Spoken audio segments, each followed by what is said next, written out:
By the 1970s, a new writer takes over Spider-Man. A young writer comes on board, a guy named Jerry Conway. He was about 19, 20 years old, and they gave him Spider-Man as the first regular writer on Spider-Man after Stan Lee left. In effect, I was writing a character who was my age. Stan had been writing the character looking back.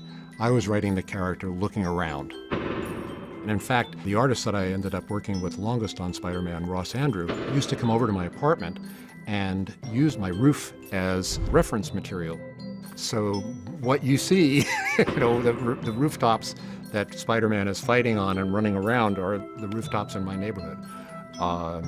It was very parallel to my own life, except for the superheroics. Conway's most famous story is centered around Peter Parker's girlfriend, Gwen Stacy.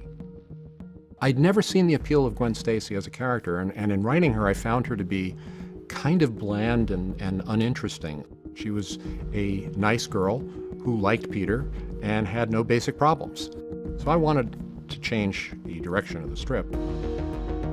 And Conway, to his great credit, decided that he wasn't going to just try and repeat the successful prior formulas. He was going to try and advance the character a little. So the Green Goblin has kidnapped Gwen and tosses her off of the Brooklyn Bridge. Peter catches her on his web line, and the result is that she's pulled up short and her neck is broken.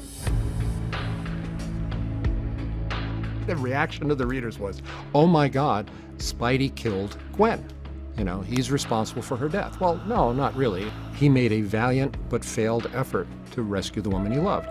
The death of Gwen Stacy is, for many comic book fans of that era, one of the most traumatizing events that occurred in a superhero comic.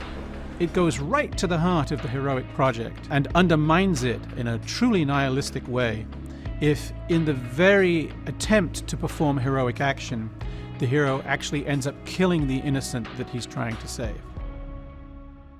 I felt it was appropriate. This is the kind of problem that's going to come up in a superhero's story. Lois Lane is not always going to be caught when she falls off the building. That becomes a cliche.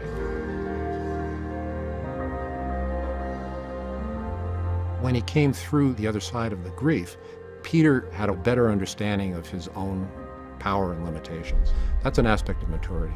And that, I think, was something that was necessary to move him from the constant guilt-ridden teen, trying to make up for his uncle's death, to someone who recognizes that with great power comes great responsibility, but great responsibility doesn't mean you're always going to be successful.